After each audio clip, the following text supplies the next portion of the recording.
Hello YouTube, how's everyone doing? It's Professional here. So today I wanted to make a video reacting to IGN's video, Call of Duty Modern Warfare is the most divisive game of E3 2019. So about a week and a half ago, I made a video in which I was ranting, basically, about these video game journalists. These video game journalists were just calling the new Modern Warfare game too violent. They were saying that it needs to be censored before the public even saw any actual gameplay of it, and we still haven't seen any gameplay of it. But these journalists were just complaining that the game's too violent, it's too controversial, and this is the first Call of Duty game in years that has attracted fans back to the series. A lot of people stopped playing Call of Duty years ago, and this is the first game that it looks like it's going back to its roots, and a lot of people are excited for myself, and I'm kind of curious for the game. I want to see how the game turns out, but these journalists are just constantly complaining about the game, saying it's too controversial. So after I made my video ranting about those journalists, people told me that I have to watch this video. I have to do a reaction to this video. So we're going to take a look at this video, and before I even watch this video, I see right down here the like to dislike ratio, 2.5 thousand likes. 32,000 dislikes. So people are pretty annoyed at these guys in this video. So we're going to watch this video, see exactly what these guys are complaining about. Let's do a reaction to this. Let's watch this. At IGN, we're a bunch of different people with a bunch of different preferences, thoughts. We're individuals. At least personally, I feel like I don't necessarily want to play 15 to 20 hours of what I was just shown. It's very Okay, well, first off, right there. This guy's saying he doesn't want to play 15 to 20 hours of what he was just shown. What kind of other video games do you play? I've played the Outlast games. I played Outlast 1 and 2, and I played the DLC Whistleblower for the first game. Not really comparable because Outlast is a horror survival game, but Outlast is a pretty scary game. Very violent, very brutal, very scary. That's the whole point of the game. It's to make you feel scared, make you feel helpless when you're playing the game. You're running away, you're hiding from these crazy psychotic people that are trying to kill you. That was the whole point of the game. And with Modern Warfare, Infinity Ward said their goal of the game is to show the horrors of war, the brutality of war. That's the whole point. I don't get it. You know, you're saying the game's making you uncomfortable. You know, this is not like this is not some kind of amusement park ride where you're just going to be happy. This is going to be a war game. They're trying to portray war. What kind of mindset does this guy have? So let's keep listening to this. very jarring, Yes. and I found myself feeling extremely uncomfortable during the demo. If they get it right, it's going to be one of the most memorable and probably best Call of Duties ever in this annual long-running series. I hope the game isn't 10 hours of that sort of feel, because that would be very intense and ultimately not very fun. It is extremely visceral, it is extremely unsettling, but in spite of all of that, or maybe because of that, I mean, it's my game of the show. The rules have changed. There's a fine line between right and wrong.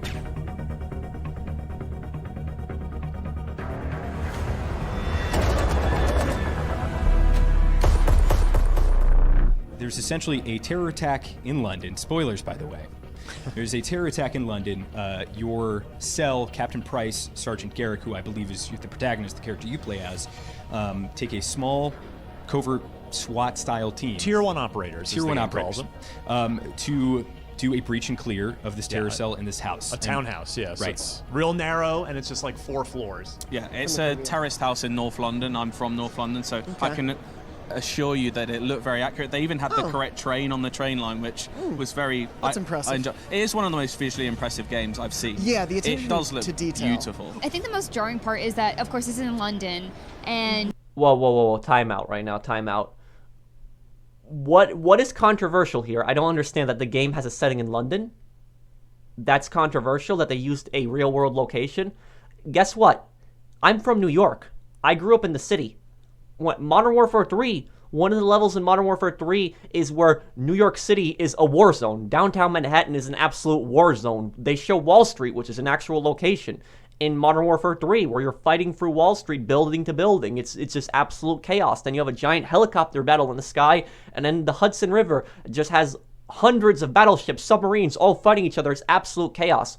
But guess what? Even though I'm from New York, I was not offended at all. I wasn't offended. I actually thought it was kind of cool that they chose New York as a setting. You know, they chose New York as a setting for kind of a World War III scenario. I thought that was kind of interesting. I wasn't offended, or I didn't feel like uneasy. I didn't feel any of that, that it was set in New York. I didn't complain about that. It was set in my hometown. but somehow like, oh, it's set in London, I'm from North London, it makes me uncomfortable. How does that make sense, you know? Let's keep watching.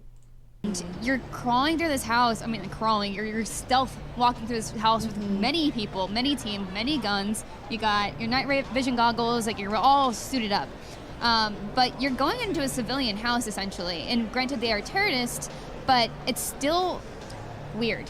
On a technical Weird? They're terrorists. They're hiding. They're disguising themselves as civilians. These are bad people. What else is weird about it? They're disguised as civilians. I don't really see anything weird about that. level, I thought they're doing some really interesting things. You know, adding in some new mechanics that will make gunplay, will make the game itself a lot more interesting. It reminded me of Mile High Club in the sense that there's, you're weaving your way through. There are a lot of people at very tricky angles. Yeah. There are non-combatants. Yes. And the line between non-combatant and combatant is every single level is explored to a greater degree. Yes. I think from a provocative sense, you start off, there are female combatants. There are female combatants being used as human shields that then grab a gun and try and shoot you. What? Okay. First off, the biggest point that I saw in there right there was there are plenty of games already where you fight women characters. The Assassin's Creed games, Grand Theft Auto, you know, Red Dead Redemption. There is a lot of games that you play where you fight women characters. I don't see what's controversial about that. And, you know, a lot of these reporters, they were complaining that there's not enough women characters in games. And, you know, I agree, a lot more games should have women characters. You should have the option to play as women characters in games. But at the same time you were complaining that there's not enough women characters in games, and now all of a sudden you're somehow offended and you think it's controversial that women are shooting at you in a game. How is that supposed to work? Because when I play a game, I don't really care who the enemies are. They're just the enemies. I have to defeat them. That's the way I play a game. I don't care if it's a man. I don't care if it's a woman that I'm fighting. If it's an enemy, I'm going to defeat them in the game. And also, when they said that you don't know who an enemy is in this game, that makes the campaign more interesting. You know, playing through the campaign is that you don't have a clear sight of the enemy. You don't know who's going to attack you. That makes it more interesting. That makes it more story-driven, that, you know, you have these insurgents, these terrorists that are basically just hiding in plain sight. You don't know where they're going to come out of. You don't know who they're disguised as. They could be a regular civilian walking down the street. Next moment could attack you. That adds more story. That adds more detail to the game, as you don't know who the enemy is. So how is that making you uncomfortable? Let's keep watching this. Whether there are innocents involved or not, you have to kind of make that call as you go through. And you're trying to do it as quietly as possible to not alert everyone else in the house. Yeah, and because everyone has guns. Yeah, everyone in this house has an AK-47 under their bed, it looks like. It looked like they were incorporating some Rainbow Six kind of style things where you can shoot through doors, you can shoot through walls, you can peer around corners. Yeah, you've got the lean mechanic, which is really nice. And enemies have that too. They'll pop their head around, and if you're quick enough, you can nail. It's unfortunate though, because like these mechanics are super interesting. Like they make combat a little bit more tactical. They give you a lot more options. Like the fact that at least in this particular demo, like the environments were very destructible. That's all super interesting, but then it puts those mechanics at odds with itself, making you so uncomfortable to the point where, like, I at least personally, I feel like I don't necessarily want to play 15 to 20 hours of what I was just shown. Wow. That whole statement literally made no sense. Did you guys hear what he just said? He's just like, this game, you know, it has a lot of cool mechanics. It has like Rainbow Six Siege mechanics. You can shoot through walls, you can shoot through doors, all this breach and clear stuff, but then it makes me feel uncomfortable. So you're praising the game one moment, you're saying the gameplay mechanics are nice, you can lean and all, and then it makes me uncomfortable. Rainbow Six Siege was a great game. So, you know, and when I saw that reveal trailer the first time for Modern Warfare, I said, are they trying to go for a Rainbow Six Siege vibe? If they're trying to go for that, that might make the multiplayer in the campaign, you know, really interesting. I like it. You know, don't pay attention to these people. I can see now why this video got people pissed off.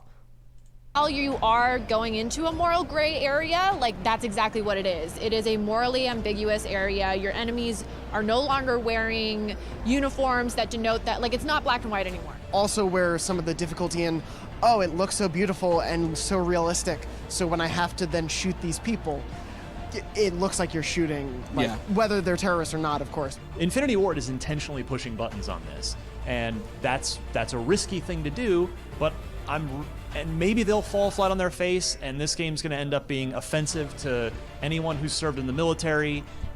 I don't know. That is entirely possible. If they get it right, and they remember this game's being headed by a couple of former leads from Naughty Dog, so there's a pedigree there. If they get it right, it's going to be one of the most memorable and probably best Call of Duties ever in this annual long-running series. I cannot believe. I literally cannot believe what I just heard. The guy saying that Infinity Ward, they're taking a risky move here. They're pushing buttons. They're taking a risky move that they want to make a different game, that they're making a different game than most of their competitors out there, that they're doing something different for once. That one of the main reasons I stopped playing Call of Duty, and the last Call of Duty game that I played was World War II, and the only reason I played World War II was because I like the setting. I like the setting of World War II. I like World War II games. That was the only reason that really I played Call of Duty World War II. But now all the Call of Duties, especially the futuristic ones, they were just too similar every year. It was the same thing every year. That's literally what why I stopped the game. I just didn't like the future setting. I didn't like that it was so similar to each other every year. And now they're like, they're taking a really big risk here, doing something different. That they're trying to make a unique game.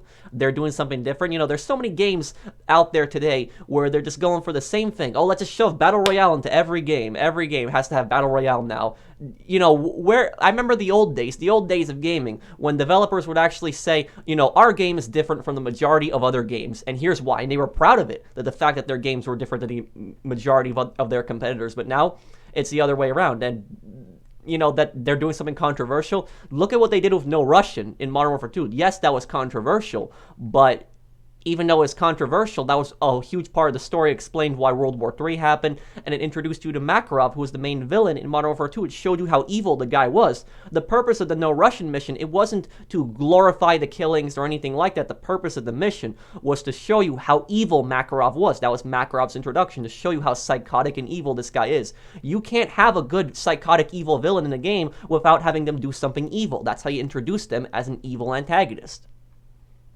I think it's really important to remember this was a demo. It was taken out of context, but in the context that they showed it to us, I felt uncomfortable, and it felt, I don't know, it just felt so real, and I know that's what they were going for, but I don't know, you can speak to this, but just like, that these are real life scenarios. Right, and so the whole thing what Infinity Ward is going for is like, these are instances taken out of the headlines, right? Mm-hmm. And when you approach that, it has to be done with such care. Yep. And the demo we saw wasn't really given that care because, of course, we don't have the context. We don't have anyone saying, hey, this is where we're at so far, why it's okay for us just to go into the house and shoot everybody in there instead of taking them prisoner, except for like 2 people. You know what? This just shows the absolute hypocrisy in these journalists because, Ghost Recon Breakpoint is a completely different game, but I did a video also talking about Ghost Recon Breakpoint, and these gaming journalists were just complaining about Ghost Recon Breakpoint because Ubisoft said, we're not going to put anything political in this game. We don't want to have any kind of real-world events, no real-world inspiration in this. We're staying away from that. We don't want to get into politics. That's too controversial. And now what they're basically doing is they're complaining here that, the game has inspiration from real-world events. They're taking things from the headlines. So they wanted politics in the game, or they wanted news in the game, as I should say. And now they're shoving their believable situations into this game, and they're getting all annoyed with it.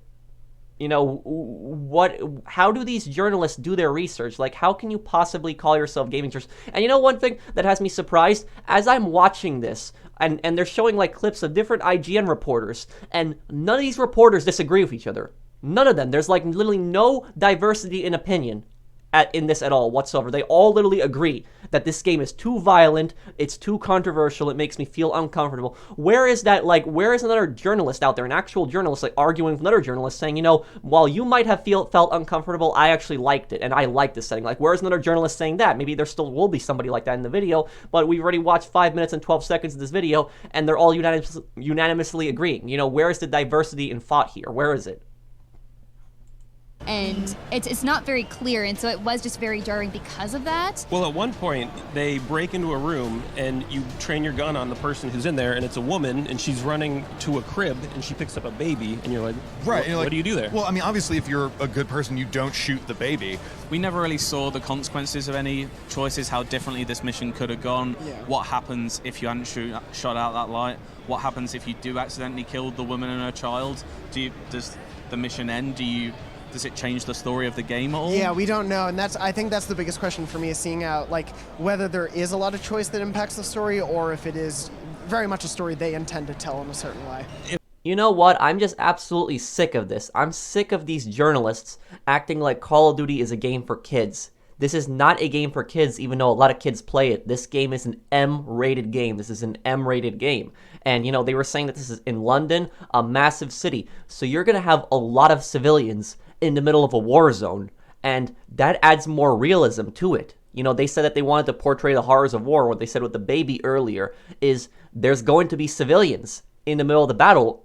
Your objective is not to shoot them. The game doesn't support you shooting them. That's not what they're going for. At least what I'm basing it off of what these guys are saying. That's not what they're going for. The civilians are just there. They're in the middle of a war zone. What do you expect? You think that there's gonna be a big war zone and that all the civilians are just gonna magically vanish out of nowhere, and then there's only gonna be the enemies there? It's not clear like that. You know, that they're trying to tell a compelling story here. They're trying to tell a story like they've never told before. These guys have absolutely no idea what they're talking about. There is some kind of choice that you can make in the game that wasn't in the demo. Right, that we and so saw. I think that would be if the headline coming out of the Modern Warfare reboot or reimagining, whatever you want to call it, if the headline coming out of this was you can play this game non-lethally, I think that would have, if that had been tacked onto the end of that demo, like that would have really changed my opinion of it. I think. Can I play this game without killing anyone? That's basically what he just said. Can I play this game non-lethally? Can I play a war game without killing anyone? You know, can I play a racing game without doing any kind of races in that? You know, am I able to do that? Can I play a racing game without doing races in it? you see that? How does this statement make sense? I wish I could play the game non-lethally. You know, maybe some levels will have a non-lethal option. Maybe some. I don't know. I haven't seen this game. But now you're a war game where you're complaining that you have to kill people. Ugh. I think it's how this moral system pays off. If there is any element of choice and the story they're trying to tell, is it just a realistic, gritty story that I read on the news every day? Because that's not a game I want to play, really. For now, the gameplay that I saw, Yes. I'm with you. I thought it was compelling, it was interesting, and I'm already more interested in the Call of Duty campaign. Finally, one guy who says I'm at least somewhat interested in the game, but he still did support some of the other guys' sayings. Than I have been in years. And I know that's like a backhanded compliment at this Sure. point, but it's actually true. I am it's true for me as well. very interested in what's going on with this game. I'm looking forward to seeing more, to see what the whole game is. I don't know if it'll be fun, but it's doing something different, so I'm giving it that at least. Is that okay for video games to do? I think absolutely. I think it's a medium to tell stories. I hope that Call of Duty tread the line between being respectful, and I hope their intentions are altruistic here. I want to see more, frankly. Me too. We'll see. Again, open-minded. I'm excited to see the multiplayer. I just want to see eventually. multiplayer. Yes. Like, that's what we love. That's what I'm really excited about. Yeah. So. Oh my god. Well, you know what? You know what I gotta say about this? IGN, these guys have been losing credibility over the years. There's so many great games that these guys have reviewed that they gave the game bad scores. One game that I really loved was Days Gone. I didn't feel like they were fair to Days Gone when they reviewed that game, even though I thought it was one of the best games I played. There was also Ace Combat 7. Ace Combat 7, I'm a big fan of the Ace Combat games. They gave Ace Combat 7 a bad review. They said the story was too hard to follow. I didn't have a problem following the story. I liked the story. In fact, you know, I went back in the story to see if I could understand things better. There were some parts of the game that weren't clear, but that's what was great about the story in Ace Combat 7 was that, you know, you had to think things through. You had to try to understand certain characters' motivations, why certain characters did what they did. I love the story of Ace Combat 7. They didn't seem to understand that. One of my friends, she plays Resident Evil 2. She loves that game. I'm not a Resident Evil fan, but I played it also, and, you know, she showed me the game, and it was great. It looked, the graphics looked nice, the gameplay was great, even though I don't play the Resident Evil games, but I didn't have any problem with that game whatsoever. They reviewed that game also, gave that game, I believe, a bad review, but they've been losing credibility over the years. And I'll tell you this, before I end off with this video, the number one thing that annoys me about this, with these journalists complaining about Modern Warfare being too violent, number one thing that annoys me is the fact that we, the public, have not seen gameplay of this. This is the first time a Call of Duty game has done this. Every year they have it at E3, they're showing gameplay. Here they showed it privately only to a few journalists and YouTubers. We, the public, largely have not seen this game. We don't know what this game looks like. All we had was one trailer that was mostly cinematics and cutscenes. We didn't see really any kind of gameplay whatsoever. And these journalists are acting like they speak for all the public. They literally act like they speak for all the public. Like, the game is too violent for you to see. It's too violent for you to see. It's too controversial. But don't worry. We know what's best for you. This game should be censored. How dare you? How dare you? And where is the diversity in thought? Where are the journalists that are coming out and saying, this game is great? I don't know what these other journalists are coming. Where's the honesty in journalism now? And, even if you are not a Call of Duty fan, and I don't really consider myself a Call of Duty fan because I stopped playing them years ago, but this is one game that I'm interested in. Modern Warfare Remastered is the only Call of Duty game I actually enjoy playing. Out of all the new ones, I should say. But this one has gotten me interested in the game, and these journalists are just blah, blah, blah this. So I hope that they don't censor the game. And even if you're not a Call of Duty fan, this is extremely important to you, because I know I'm going to have some people in the comments saying, how is this related to your channel? How is this GTA related? I want to do some other videos, also news-related videos, but the number one reason that this is important, and the number one reason that we should talk about this, is because if a few journalists complaining about the game being too violent and too controversial censors the game, and Infinity Ward actually listens to them and goes and censors the game, if they manage to censor a game like Call of Duty, one of the biggest yearly releases ever, a giant series like Call of Duty, if they manage to get that game censored, any game can be censored. If Call of Duty can be censored, any game can be censored. So you have to keep that in mind, guys. If this game can be censored, any game is censored. So this has the potential to have basically a ripple effect where it's going to destroy all of their games. So we have to stay vigilant for this. And again, even if you don't play Call of Duty, you should be against this, and you should tell these reporters that this is just wrong. And I'm gonna dislike this video also, because this is just ridiculous. These people don't know what they're talking about. And I also heard people tell me that they deleted comments on this. They deleted comments on this. This is the first time I found myself really uncomfortable during this video. But one guy said, this is the first time in years when they're doing something different. And now IGN is complaining about that. So let me know what you guys think. Let me know if you agree with me. And if you disagree with me, let me know why. I would like to hear some different opinions also. So I hope that you guys enjoyed the video. If you did, drop a like. If you're new to my channel, enjoy my content, subscribe. And I'll see you guys on the next one. Take care, everyone.